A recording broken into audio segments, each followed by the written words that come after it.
Assalamualaikum warahmatullahi wabarakatuh. Waalaikumsalam warahmatullahi wabarakatuh. Pak Bayu ini mau tanya, bagaimana cara membuahkan tanaman musiman supaya berbuah terus-menerus? Contohnya Pak? Mangga, kelengkeng, dan lain sebagainya. Serius mau tanya ini? Iya. Oke, Iya. siap. Yang kedua ini Pak Bayu, kalau kita mau memulai konsep 1005, itu sebaiknya itu berapa liter yang harus kita punya katalisnya, Pak? Okay. Artinya itu apakah harus 50 liter itu atau bisa dikurangi atau gimana? Yang ketiga, saya punya deposit, punya stok aram sekam banyak sekali, Pak. Saya buat itu sebaiknya buat apa, Pak? Makasih, Pak. Siap. Terima kasih Bapak. Baik, begini Pak. Contoh, kita mau membuahkan mangga. Kapan sih pohon itu bisa berbuah secara alami? Setelah dia stres, betul atau tidak? Dari kemarau panjang, terus ada hujan sedikit, dia langsung bunga. Atau kalau tidak gitu dari hujan masuk kemarau, dia langsung bunga, betul kan? Berarti semua tanaman buah akan berbuah ketika stres. Berarti tugas kita tinggalkan sepele. Nyetreskan pohon aja. Bagaimana nyetresnya? Kalau nyetresnya itu cuma karena air hujan, berarti modal kita siapkan payung.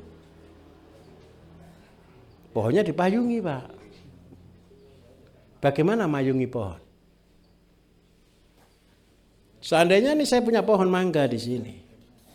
Bagaimana cara mayungi pohon? Belikan terpal, Pak, yang ukuran 8 kali 8. Tutupi bawahnya. Tanahnya, jangan atasnya, Pak. Repot nanti, Pak. Tanahnya, Pak. Ketika hujan, ini hujan 1 bulan nih, tanaman sudah bagus, Bapak pupuk yang bagus, kasih makanan bagus, tanaman sudah keluar daun, sudah bagus semuanya, streskan. Tutupi. 3 bulan berikutnya semprot dengan KCL. Pasti bunga. Nutupnya 3 bulan, Pak. Supaya dia stres. Kemarau itu 2 bulan, 3 bulan dia pasti berbunga. Itu semua tanaman. Terus ketika dibuka, kalau seandainya musim kemarau nih, kan tidak perlu ditutup, Pak, kalau musim kemarau. Karena sudah tidak ada hujan. Bagaimana supaya caranya dia stres? Siram air. Dengan KCL. Pasti berbuah. Paham maksud saya? Mudah atau susah? Terlalu mudah. Banyak orang juga bilang, Pak, bagaimana cara menghilangkan rumput kalau di tanah perkebunan? Sepele. Tutupi dengan terpal, selesai kok. Daripada beli rondap, belikan terpal. Setiap minggu digeser. 1 lahan habis.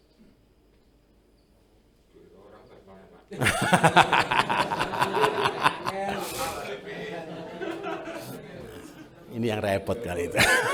Kasih GPS aja. Terus yang kedua, kalau untuk 1005. 1005 tadi gimana pertanyaan tadi 1005? Liter untuk pemula.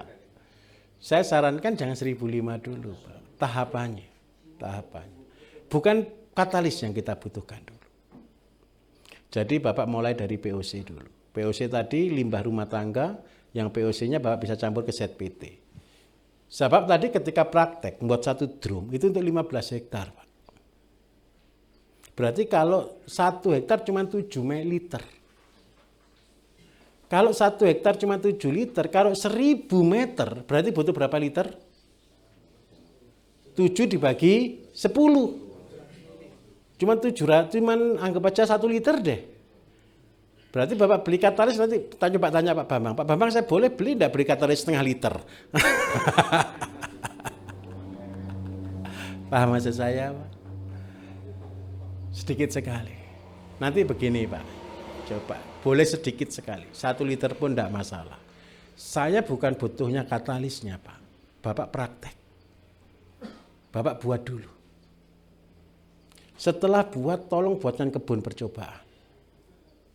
Setelah buat kebun percobaan, Ke depan Pak, percayalah, saya berharap satu kok, Bapak-bapak semua ini punya pabrik pupuk dulu deh minimal. Setelah punya pabrik pupuk dulu semuanya, seandainya 1 hektar, Bapak Ibu punya nih 1 dulu, setiap desa. Setiap desa. 1 desa itu berapa hektar Pak sawahnya Pak?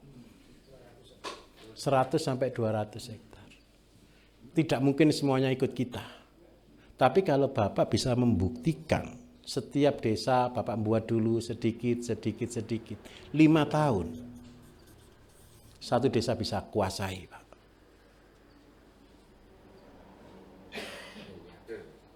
Ngeri Pak hasilnya jualan pupuk itu Pak.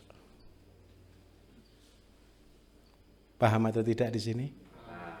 Jadi saya minta tolong buat sedikit dulu untuk contoh. Contohnya jangan dikasihkan orang, percuma.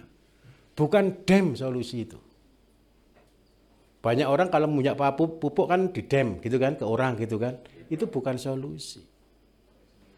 Solusinya adalah Bapak Ibu harus berhasil.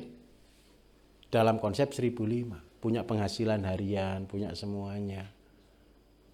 Kalau sudah punya 1005 dengan ayam 10 ekor mulai, dengan kambing 1 ekor mulai.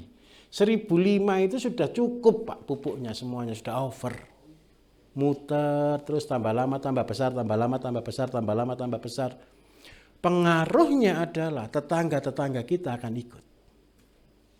Nah ketika ikut mereka mulai coba beli dan sebagainya. Bapak Ibu saya bisa jualan pupuk banyak bukan karena BIM salah BIM. Saya bisa jualan pupuk banyak itu perlu bertahun-tahun. Apa yang saya bangun? Kepercayaan. Ketika kita menjual sesuatu yang kita jual itu bukan barang Bapak Ibu. Yang kita jual itu diri kita. Setuju atau tidak? Diri kita yang kita jual. Jadi ketika kita membuat pupuk, bukan pupuk yang kita jual, diri kita yang kita jual, kepercayaan orang kepada kita. Tapi ketika kita sudah membuktikan bertahap, kita telaten, mengajari orang. Contoh ya, bayangkan sama-sama kita punya konsep 1005 di rumah masing-masing. Tetangga datang atau tidak? Ada yang orang tiap hari datang juga, dan itu menjengkelkan. Cuma lihat-lihat, muter-muter komentar, oh ini kurang ini, kurang ini, kurang ini. Diem aja, biasa itu. Anjing menggonggong kafilah berlalu. Karena saya juga mengalaminya. Akhirnya ketika kita sudah berhasil, tetangga kita ikut, semua ikut bertahap Bapak Ibu.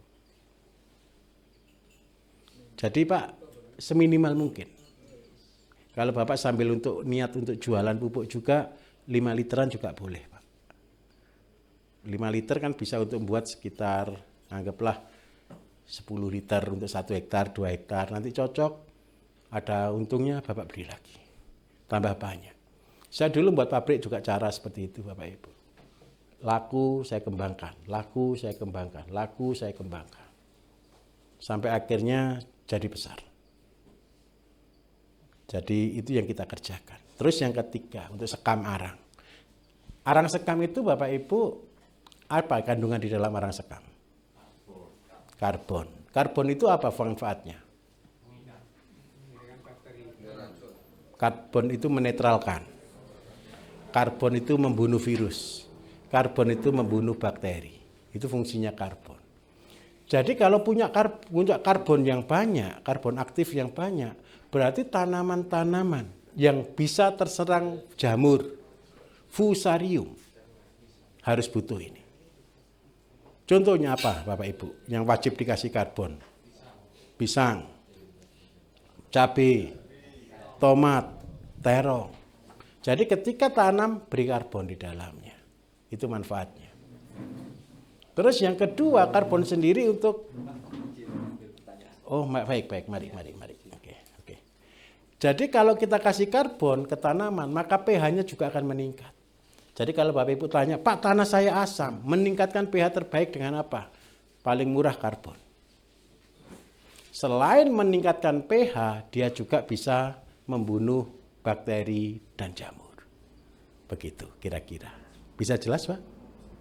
Apalagi kalau buat media tanam yang polybag tadi itu sangat dibutuhkan. Bapak Ibu saya tak ngambil kopi sebentar ya.